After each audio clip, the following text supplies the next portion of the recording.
यशस्वी जायसवाल के अंदर कितना टैलेंट है ये मुझे आप लोगों को याद दिलाने की कोई जरूरत नहीं है। 22 test match, a batting average of over 50, 5 centuries including 2 double centuries and 11 half centuries. But there's a growing concern around Jaiswal's batting, which many of you have highlighted in the comment section under these videos, as well as on my social media pages and my YouTube channel, कि जायसवाल अक्सर कोई series में अच्छी शुरुआत जब करते हैं तो फिर उसके बाद उनके स्कोर्स कम होते जाते हैं। तो मैंने सोचा let's address the issue of Jaiswal in the context of the current series in England. ये जायसवाल का पहला इंग्लैंड टूर है और इंग्लैंड में अपनी पहली पारी में लड़के ने शतक लगाया लीड्स टेस्ट की पहली इनिंग्स में।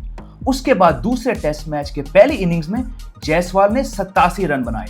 दोनों बड़े अच्छे इनिंग्स थे जिसमें जायसवाल ने वो सारी खूबियां दिखाई जिन्हें देखकर लगता है कि हाँ, ये बंदा 10-12 साल तक जरूर टेस्ट क्रिकेट खेलेगा। परंतु उन दो इनिंग्स के अलावा जायसवाल ने बाकी के 6 पारियों में 4, 28, 13 और 0 बनाए। Overall in this series, Jaiswal has made 233 runs at an average of just under 39, which, given his outrageous talent, would have to qualify as average returns. I think you'd all agree with me. This is why, when we see criticism of Jaiswal's batting during the series, it's because we know how special he is, and hence the frustration of seeing him throw away starts or fail to get starts entirely. Lord's test match के चौथे दिन पे जो जायसवाल ने Jofra Archer की गेंद पे shot मारा वो शायद उनके टेस्ट करियर की सबसे खराब शॉट था। जितना भी कोई नेट्स में प्रैक्टिस करे उस प्रयास का कोई फायदा नहीं है अगर आप मैच में जाकर उस प्रैक्टिस को बड़े रन्स में ट्रांसफर नहीं करते। चलिए बर्मिंघम टेस्ट मैच में जब वो 101 पे खेल रहे थे तो बेन स्टोक्स ने एक बहुत ही अच्छी गेंद डाली, मगर जब जायसवाल अगले मैच में 87 पे बैटिंग कर रहे थे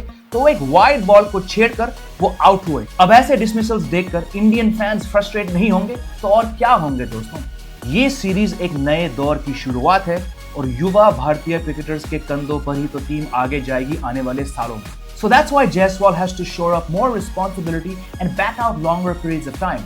And when he gets starts, when he gets 80s and 90s, he has to convert them into big scores to put India in a better position to beat England. This is a player, let's not forget, who has 2 double hundreds, a 161 in Australia and a 171 in his debut innings. So he knows how to bat big, make no mistake of that.